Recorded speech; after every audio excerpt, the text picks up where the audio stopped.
Souviens-toi, contracte bien le dos. Ne balance pas ton corps en arrière. Tu peux le faire un tout petit peu à la fin, mais essaye vraiment d'utiliser tes dorsaux. Je vois trop de jeunes faire ça. Ils balancent tout leur dos dans le mouvement. Ils utilisent l'élan du corps, tu vois, parce que tu peux soulever plus lourd comme ça.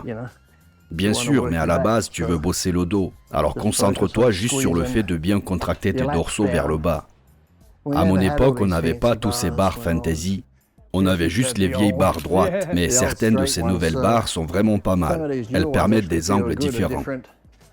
Maintenant, tu as plein de versions. Des barres plus courtes, des prises serrées. Et c'est fou, mais juste le fait de changer l'angle de ta main, ça peut vraiment améliorer la contraction. Comme je disais, nous, on avait juste la barre droite. Tu pouvais prendre large, serré ou en supination. Et c'est tout. C'est ce que j'essaie d'expliquer aux gens. Un truc aussi simple qu'une machine à dorsaux ou un rack à squat. Juste en changeant la poignée, c'est comme faire un exercice complètement différent. Comme je te disais, si tu as un power rack à la maison, comme celui que j'ai, comme affilé, il a le même système pour les dorsaux à l'arrière, avec les poids chargés. Avec ça, je peux faire des squats, des tractions, des curls, du tirage assis, tous les exos pour le dos, des rowing bars, des squats dans le rack. Je mets le banc et je fais mes développés. Je peux tout faire. Et à l'arrière du rack, j'ai ce système de squat Zane qu'on branche. Donc avec une seule machine, je peux faire tout ce que je ferais à la salle. Bon, faut juste déplacer les choses un peu à la maison, alors qu'à la salle, t'as juste à marcher vers une autre machine. Mais comme on disait, ça fait partie du temps de repos. Et comme je disais, je suis souvent plus concentré chez moi, et du coup j'ai de meilleurs entraînements. Parfois t'es tenté d'être feignant. Genre il fait chaud à la maison, je vais aller à la salle climatisée.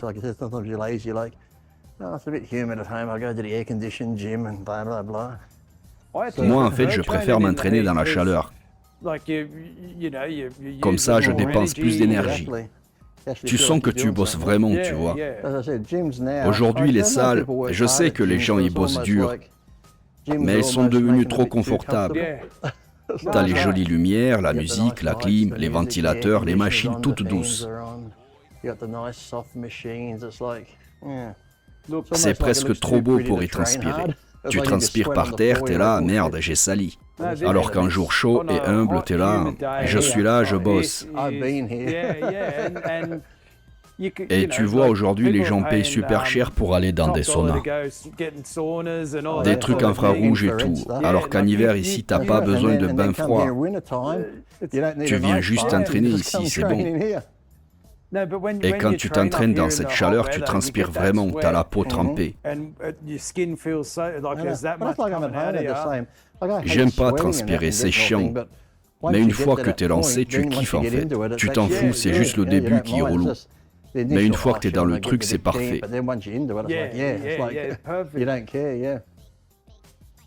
Comme je dis toujours, les bases, c'est ce qu'il y a de mieux.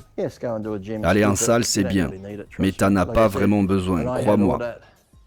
Quand j'avais ce vieux matos PowerTech à la maison, j'ai gagné ma première compète comme ça. Pendant 6 mois, je me suis entraîné chez moi, pas une seule fois en salle. Je faisais juste mon cardio à la salle, histoire de voir du monde, éviter de m'ennuyer. Mais chaque séance de muscu, c'était chez moi. Et c'est sans doute la meilleure forme que j'ai jamais eue, parce que j'étais hyper concentré et je bossais avec l'essentiel.